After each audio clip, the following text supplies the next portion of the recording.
My name is Burke Hedges, author of the best-selling book, The Parable of the Pipeline. I open my book with a story about Pablo and Bruno, who take two very different paths in their quest for financial independence.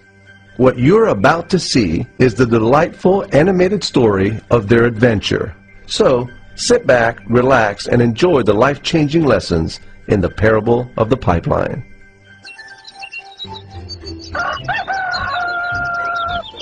Far away, in a small village, near a beautiful valley, lived two friends, Pablo and Bruno.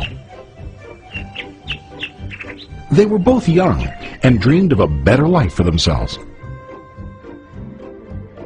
They'd often discuss their dreams about how they would become the most successful men in the village. They weren't afraid of hard work, and they searched for opportunities to help realize their goals and achieve their dreams. One day, an opportunity presented itself.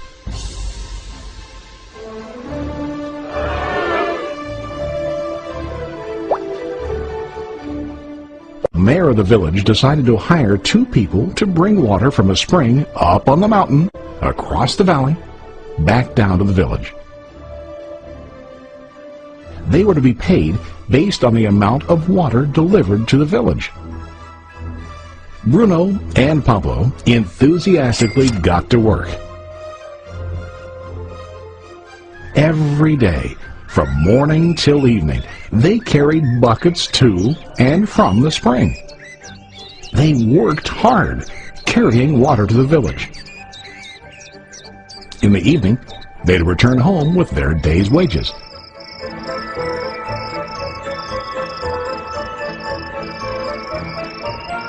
Bruno was satisfied with his work and the money he earned. He was sure that with this work he could achieve his dreams. Bruno thought that to increase his wages he could use bigger buckets to bring more water each trip. He believed with a larger income he would soon be able to buy a cow and the house that he dreamed about.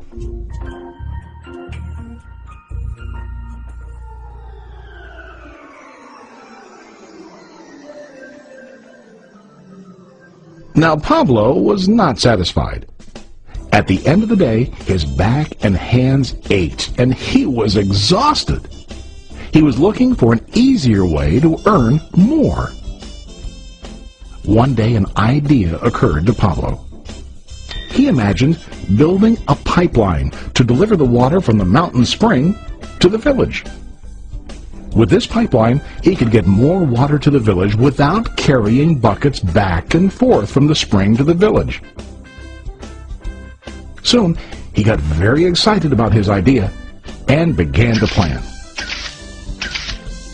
Pablo, of course, shared his idea with his friend Bruno and asked him to join with him to work on and help build the pipeline. Bruno thought the idea was crazy. All Bruno could think about was what his money could buy today and how to get it quicker. He felt that building a pipeline would slow him down and delay him in achieving his goals. Instead, Bruno got bigger buckets and went more often back and forth, fetching water.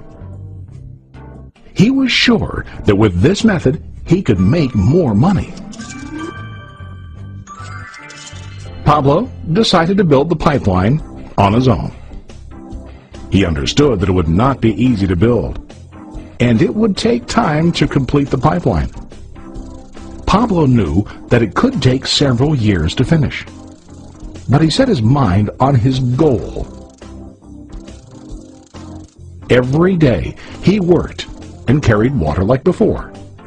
But on weekends and during his spare time, he worked hard to dig in the rocky soil and build his pipeline. In the first month, there was little to show for his work.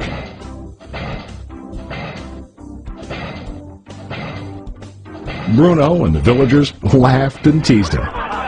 They called him Pablo the Pipeline Man. During this time, Bruno's income doubled. He already bought a cow and a bigger house. His lifestyle changed. He now spent time after work in the bar, enjoying his hard-earned wages from delivering water.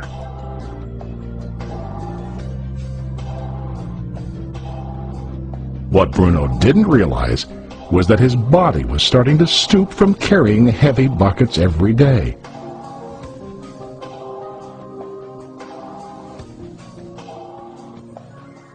His face looked worn and his body tired. Soon, he began to carry less and less water due to the wear and tear on his body.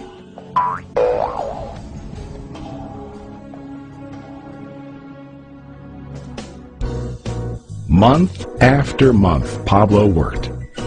Soon a year passed, and then a second year. Finally, Pablo finished his pipeline. He now used his pipeline to deliver water to the village instead of carrying buckets. Pablo was now earning more money than ever before. The water continued flowing to the village, while Pablo wasn't working. While he slept and ate, the water flowed. Pablo was happy and proud of his insight, persistence, and hard work.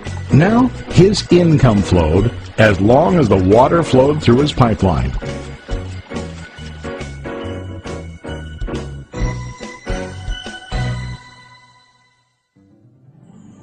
The story of Bruno and Pablo is a reflection of life. Their jobs symbolize what most people do to earn money. Bruno gets his money using buckets. He goes back and forth, carrying his buckets from the spring to the village in exchange for money. To increase his income, he either has to go more frequently to the spring or to use larger buckets. It's common in real life to increase our income by working harder. For example, working overtime or getting a second job. We also increase the size of our buckets by accepting a higher paying position, which often includes spending more time on the job. Most of us exchange time for money like Bruno. We know that every person has only 24 hours in the day and that it's not possible to use all our time to work.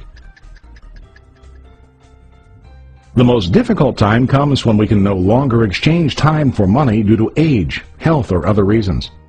Then, our income stops.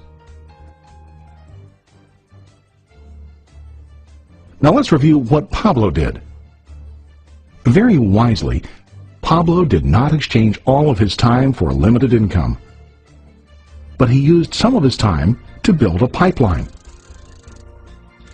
He knew that the pipeline would bring ongoing income as long as the water flowed. An ongoing income that multiplied the time he worked each day.